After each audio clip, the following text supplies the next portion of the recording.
Saudi अरब के आंतरिक मंत्रालय ने मंगलवार को यात्रा प्रतिबंधों का सामना करने वाले देशों से एजुकेशन स्टाफ के सीधे प्रवेश की घोषणा कर दी है। इन देशों में भारत भी शामिल है, जहां के शिक्षा कर्मचारियों को अब सऊदी अरब में सीधे प्रवेश की अनुमति दी जाएगी। सऊदी प्रेस एजेंसी ने इसकी जानकारी दी और बताया कि अब कुछ विशेष श्रेणी के नागरिकों को 14 दिन किसी तीसरे देश में नहीं बिताने होंगे। सरकार के नियमों में जिन श्रेणियों को प्रवेश की अनुमति दी गई है, उनमें यूनिवर्सिटी, कॉलेज और इंस्टीट्यूट में कार्यरत फैकल्टी मेंबर सबसे प्रमुख हैं। इसके अलावा सामान्य शिक्षा से जुड़े teachers, technical and vocational training corporation और ट्रेनिंग इंस्टीट्यूट के ट्रेनिंग स्टाफ, स्कॉलरशिप छात्रों को भी प्रवेश की अनुमति दी जाएगी।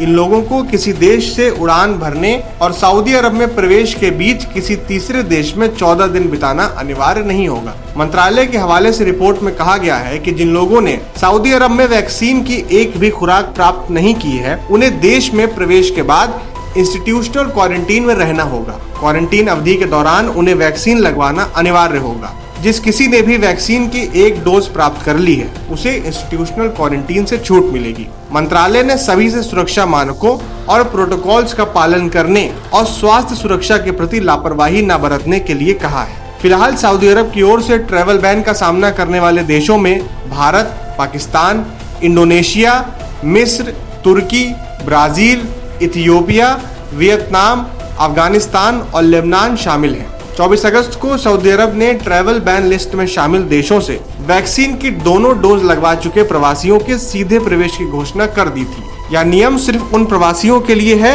जिनके पास एक वैध रेजिडेंसी परमिट है।